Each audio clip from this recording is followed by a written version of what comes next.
Sony's new firmware update for the FX30 and the FX3 brings the cinema back into the camera. Now, if you haven't heard, Sony just came out with some new firmware updates for the FX30, FX3. The FX30 got the 2.0 version update, while the FX3 got the version 3.0 update. So both cameras now have true 24p, whereas before, even though it was listed as 24p in the camera, you were really getting 23.98 if you were shooting in 24, where in some situations when shooting in cinema, you actually need to be at true 24. So it's nice to see that is in both cameras now. With that, Sony now has given us the ability to have 1/48th of a second for the shutter speed. Traditionally, most of us Sony shooters have been shooting at 1/50th just because they didn't offer 1/48th, and that was the closest way to get the 180-degree rule. Well, now you could shoot at 1/48th, so that was a welcome silent addition. Here's a big one, and it is DCI 4K in both the FX3 and FX30. Traditional video is shot in 16:9, where DCI 4K is actually shot in 17:9. So having the ability to shoot in DCI 4K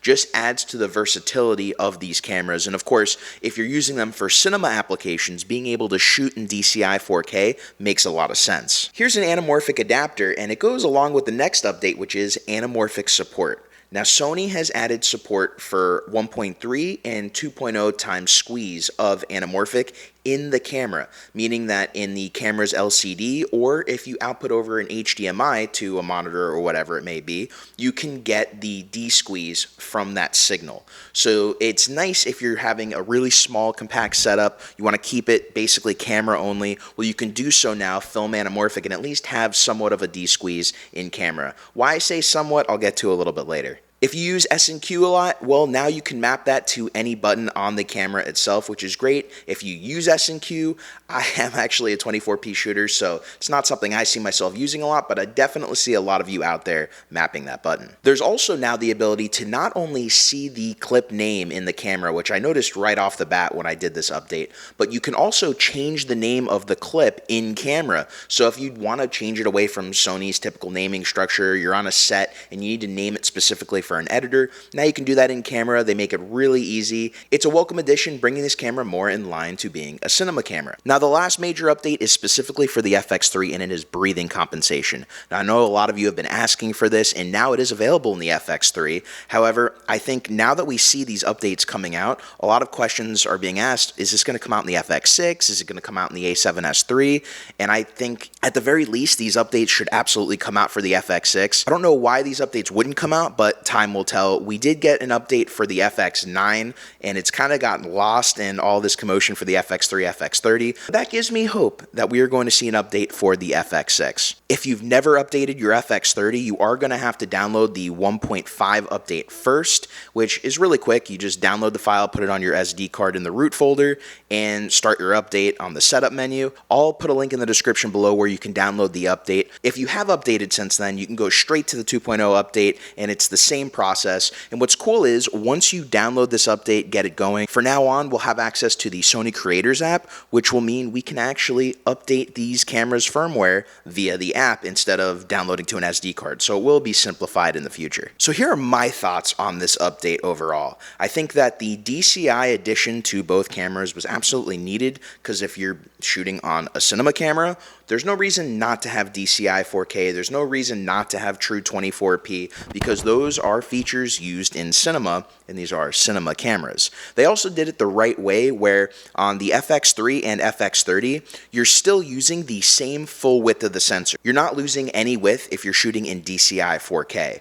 What they are doing, though, since it's a downscaled image, for the DCI 4K, they're cropping a little bit on the top and a little bit on the bottom of the image, but you're still getting a downscaled from 6K image, so weirdly enough, the 4K still will have a little bit more pixels in it than using normal UHD 4K. Some cameras have done it differently in the past, especially if they were cropped in on the sensor as it was. A good example is the FX9 is actually giving you a little bit more room on the left and the right of the image if you're shooting in DCI 4K. I think Sony did it right with the FX3, FX30. That way we're not losing anything. My fear was that they were going to crop in a little bit on the image to give us the DCI, which meant we would have lost a little bit of field of view, but that is not the case. So I'm really happy Sony did that. Now, when it comes to the anamorphic support, if you've been a fan of the channel for a while or if you're new here, I've been filming a lot with Sore's anamorphic lenses, and I haven't done much content on this adapter, but I will have more coming out soon.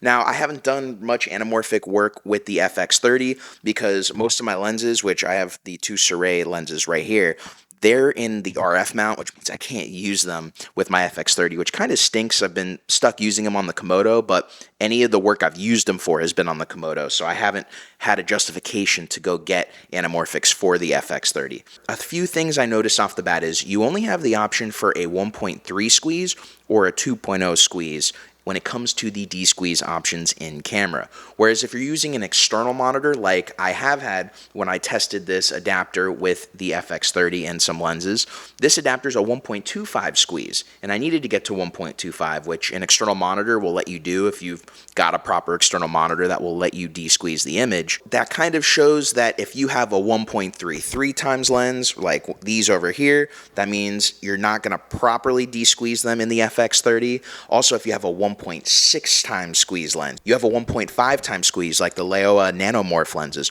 or you have a 1.8 times squeeze. All those lenses are pretty much in the middle of what the FX30, FX3 covers. If you use lenses like that, you're pretty much stuck still using an external monitor if you want a proper D-squeeze. Now the question then arises, what's the point of having the D-squeeze in camera with especially a super small LCD screen, or putting it out over the HDMI if your monitor has D-squeeze available, especially to the exact lens you're using? And I would probably say it depends on the situation you're using these anamorphic lenses. So if you're trying to go handheld, go as nitty-gritty as possible, as run and gun, then I think that's where these anamorphic D-squeeze options in camera are really going to help, because you won't have to mount a monitor on top and do everything. Nailing focus is going to be a pain, but it will allow you at least to be a lot more run and gun. If you don't need to be run and gun, you're going to be on a tripod, dolly, slider, whatever, and you can use an external monitor, then I think using an external monitor is probably still your best bet, because having the D-squeeze in the camera doesn't affect your image quality. It's just a tool to help you get the job done, just like using a monitor is. I would say the situation is going to dictate whether you actually use the internal D-squeeze or you use a monitor, especially because there are still some monitoring features that would be nice to have from these Sony cameras that Sony does not add that we do get in external monitors. So I think if you're going to use this as a cinema camera, having the DCI 4K, that's a big deal. Having the anamorphic D-squeeze, it's definitely cool, but it's not a make or break with this camera. Another thing that happens when you shoot in the anamorphic D-squeeze mode on the FX3 and FX30 is you, number one, have to be shooting in log. But number two, it gets rid of your ability to use internal sensor stabilization. So if you want to be able to use stabilization, you're going to have to be using an external monitor with D-squeeze. You're just not going to have that option. And then the other thing too is if you don't want to shoot in log, you can't use the D-squeeze in camera. You can use a D-squeeze on an external monitor, just not in camera. Now, I think most people that are shooting in anamorphic are probably going to be shooting in S-Log3 or whatever your log profile is, but it is worth noting that is a limitation of the camera.